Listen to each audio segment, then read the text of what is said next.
buenos días, mis amados hermanos. El Señor los bendiga. Nuevamente soy su hermano en Cristo, Edilberto Alarcón.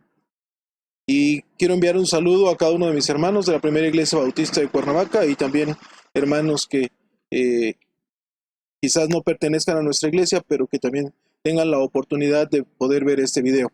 Vamos a continuar nuevamente con esta serie de estudios que hemos estado iniciando, ¿verdad? Cuyo énfasis es volviendo al fundamento. Ya hemos visto en el video anterior acerca de la importancia de conocer y de revisar nuestros fundamentos bíblicos de fe de cada uno de nosotros.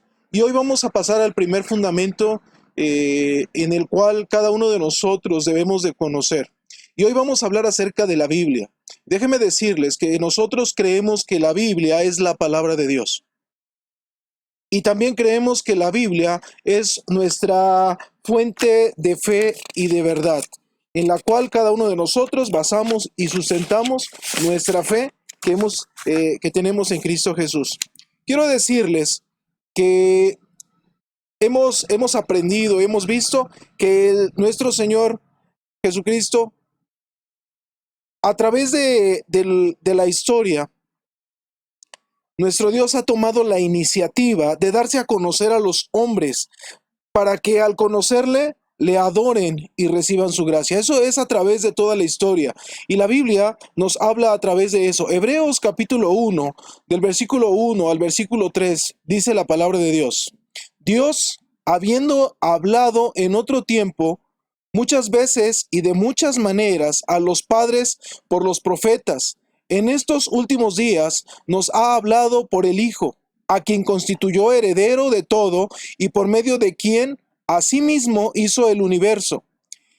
Él es el resplandor de su gloria y la expresión exacta de su naturaleza, quien sustenta todas las cosas con la palabra de su poder, y cuando hubo hecho la purificación de nuestros pecados, se sentó a la diestra de la majestad de las alturas. Quiero decirles, bueno, dice la palabra de Dios, que a través de los años nuestro Dios ha buscado la manera de darse a conocer a los hombres, a cada uno de nosotros. A esto se le llama revelación de Dios.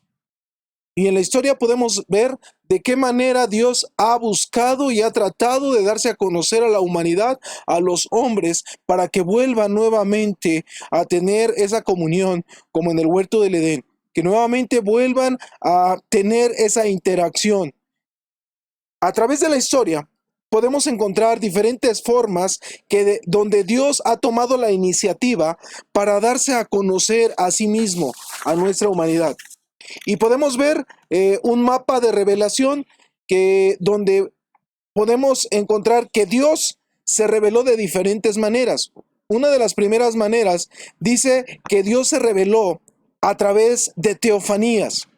¿Qué son teofanías? Bueno, dice que es cuando se revela y se puede percibir, el ser humano le puede percibir por medio de sus sentidos físicos. Y en la Biblia encontramos muchos ejemplos de este tipo de revelación. Unos que son muy claros, por ejemplo, cuando Dios se aparece a Moisés a través de la zarza y Dios le dice y le revela su propósito. Otro ejemplo muy claro que tenemos cada uno de nosotros es cuando Dios se revela a Abraham, ¿sí? Y con su hijo Isaac. Usted ha de conocer la historia. Otro ejemplo en el Antiguo Testamento también podemos ver cuando Dios se muestra con Daniel en el foso de los leones. Hay muchas maneras como Dios ha hecho lo posible para darse a conocer al hombre y que el hombre nuevamente vuelva a buscarle. Bueno, otra de las formas de revelación de nuestro Dios es a través de la encarnación. Y la máxima de revelación de Dios a través de la encarnación es a través de nuestro Señor Jesucristo, como la máxima revelación en este hecho. Y vamos a ver en nuestra Biblia, en el Evangelio de Juan, en el capítulo 14, versículos del 7 al 11, dice la palabra de Dios: si me han conocido a mí, también conocerán a mi Padre, y desde ahora lo conocen y lo han visto. Y le dijo Felipe: Señor, muéstranos el Padre, y nos basta. Jesús le dijo: ¿Tanto tiempo he estado con ustedes, Felipe, y no me has conocido? El que me ha visto al Padre. ¿Cómo pues dices tú, muéstranos al Padre? ¿No crees que yo soy en el Padre y el Padre en mí? Las palabras que yo les hablo, no las hablo de mí mismo, sino que el Padre que mora en mí hace sus obras. Créanme que yo soy en el Padre y el Padre en mí. De otra manera, crean por las mismas obras.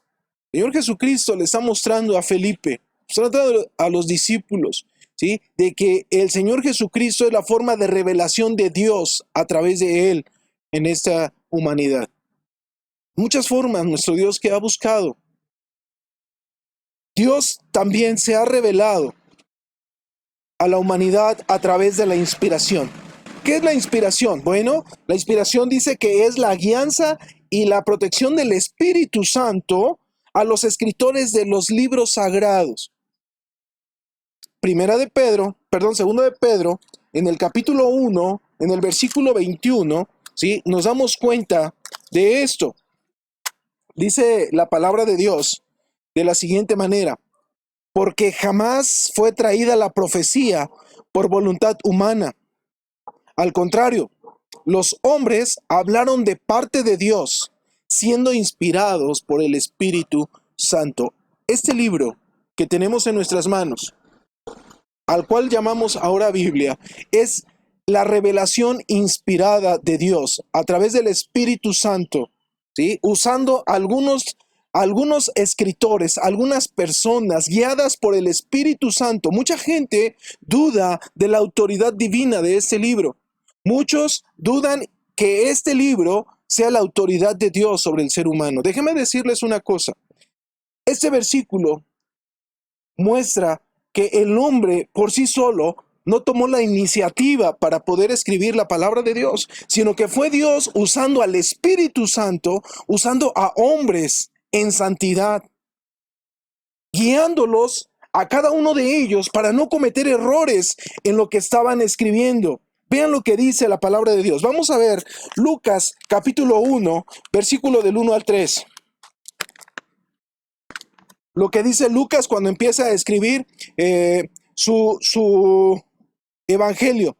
Puesto que muchos han intentado poner en orden un relato acerca de las cosas que han sido ciertísimas entre nosotros, así como nos las transmitieron los que desde el principio fueron testigos oculares y ministro de la palabra, me ha parecido bien también a mí, después de haberlo investigado con toda diligencia desde el comienzo, escribírtelas en orden, oh excelentísimo Teófilo. Nos damos cuenta cuando Lucas conoce del Señor Jesucristo a través de los apóstoles, ¿sí?, a través de ellos, la palabra que les había dado, dice que él sintió en su corazón el deseo de escribir todos los conocimientos que se le habían sido transmitidos. Hay algo muy peculiar en este hombre Lucas. Déjenme decirles que la Biblia fue escrita en un lapso de tiempo aproximado entre 1500 y 1600 años, con un aproximado de 40 escritores. La Biblia fue escrita con aproximadamente 40 escritores. Déjeme decirme que la mayoría de los escritores eran hebreos. Solo uno era griego, y en ese caso era Lucas. Y vean de qué manera. Dice, él tomó una responsabilidad, él sentía en su corazón de transmitir lo que le habían enseñado, pero con mucha responsabilidad. Y él mismo lo menciona en el versículo cuando dice que todo lo que le habían enseñado a aquellos que habían sido testigos oculares. ¿Quiénes eran los testigos oculares? Los discípulos. Él había aprendido de ellos. Dice, me ha parecido bien a mí, después de haberlo investigado todo con diligencia desde el comienzo. El Espíritu Santo le guió a él a investigar de que todo lo que se le había enseñado era verdad, y para poder transmitirlo también a las demás personas. Nos damos cuenta de qué manera trabaja el Espíritu Santo y fue guiando ¿sí? Fue guiando a los escritores para no cometer errores. Esa es la autoridad divina que nosotros podemos ver en la palabra de Dios. Pero no nada más algunos evangelios. Déjame decirte que la misma Biblia nos enseña que toda la escritura, que toda la Biblia fue inspirada por Dios. Dice 2 Timoteo capítulo 3, versículos del 16 y 17. Dice, toda la escritura es inspirada por Dios y es útil para la enseñanza, para la reprensión, para la corrección, para la instrucción en justicia, a fin de que el hombre de Dios sea perfecto, enteramente capacitado para toda buena obra. Toda la Biblia es inspirada por Dios. Es dirigida por el Espíritu Santo a cada uno de los escritores y es confiable. Es confiable porque Dios tomó la iniciativa, no el hombre, como muchos quieren dudar o quieren hacer dudar a los cristianos de que este es un libro hecho por hombres. Déjame decirte que lo más triste del caso es que este libro es el libro más vendido del mundo, pero es el menos leído. ¿Sí? Mucha gente lo usa para tenerlos en sus aparadores o tenerlos simplemente a veces como un amuleto de vida. Y la palabra de Dios no es para eso. Dios, a través de todos los escritos, a través de todos los escritores, de sus libros, de sus manuscritos, Dios también se reveló por medio de la canonización de los libros sagrados. ¿Qué es la canonización? Bueno, fue un estudio que se hicieron de todos los manuscritos que habían encontrado, ¿sí? De la época de Jesús y de la historia de Dios. Y déjame decirte que la canonización no hace que los libros sean inspirados. No fue hecho el canon para que ellos dictaminar qué libro es inspirado y qué libro no es inspirado, sino al contrario. La palabra canon viene de la palabra regla, norma. Y fueron todos, cada uno de los libros, fueron revisados y pasados por esa norma, y al final ellos reconocieron los libros que tenían un carácter divino y los que no los fueron desechando. Solamente déjame decirte que los libros que aparecen en este libro, cada una de las cartas, libros, pasaron por un canon, fueron revisados, que tuvieran realmente una autoridad divina. Podemos ver, hay otros libros. Anteriormente se le llamaban apócrifos. Apócrifo significa falso. Pero hay otros libros, hay libros que son muy buenos. Algunas Biblias lo contienen y son llamados deuterocanónicos. ¿Qué quiere decir la palabra deuterocanónico?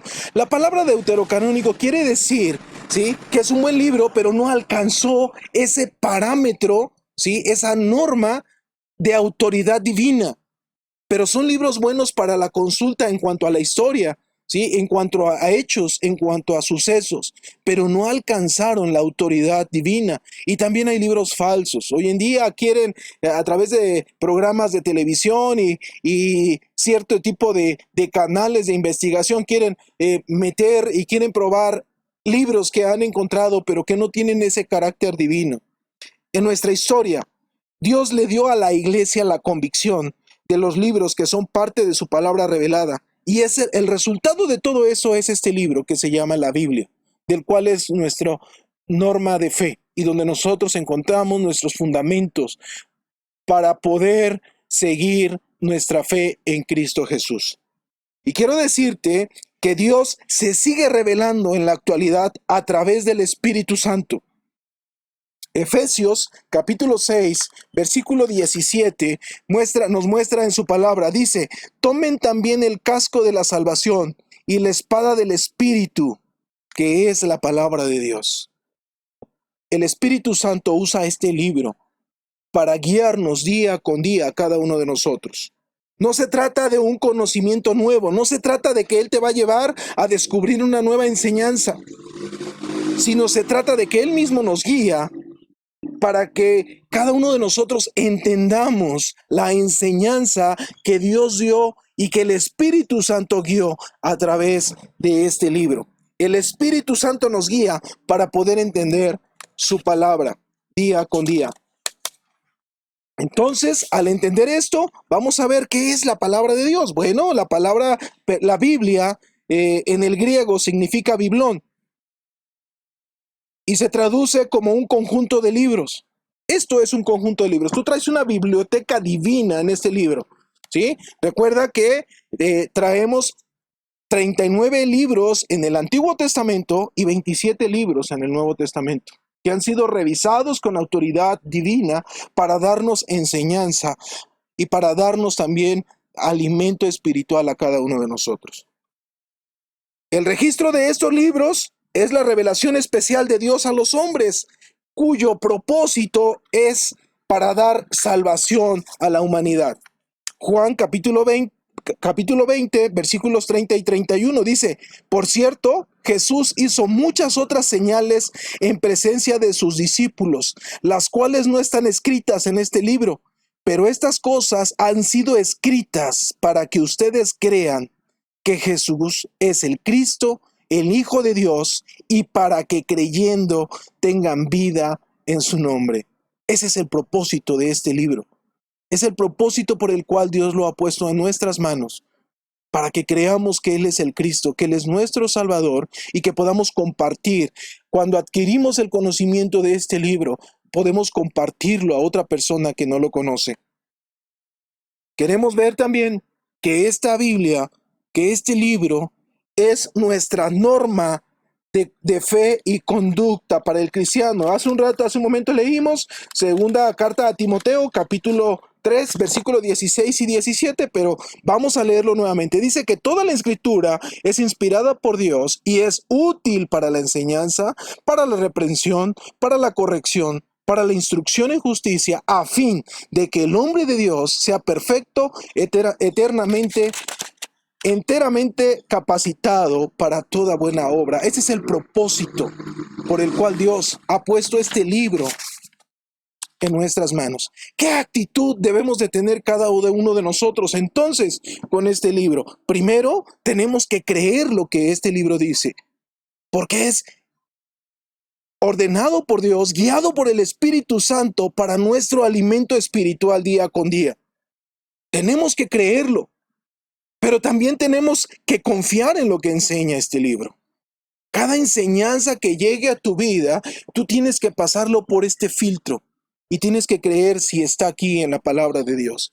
Pero hay otra cosa que es importante.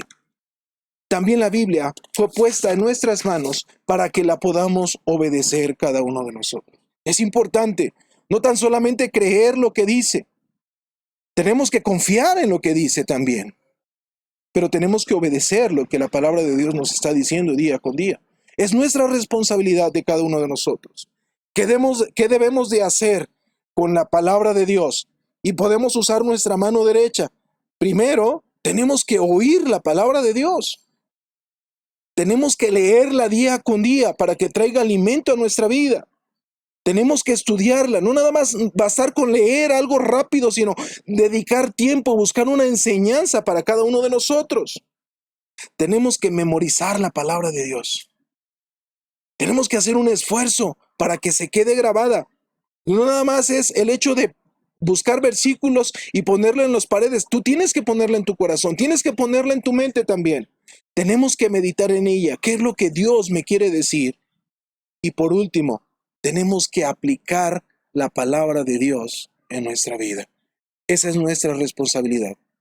La Biblia es la palabra de Dios y la Biblia es nuestra norma de fe y conducta del cristiano. Espero que esta enseñanza, mi amado hermano, sea de utilidad para tu vida, porque es algo fundamental que nosotros creemos como cristianos. Que Dios te bendiga.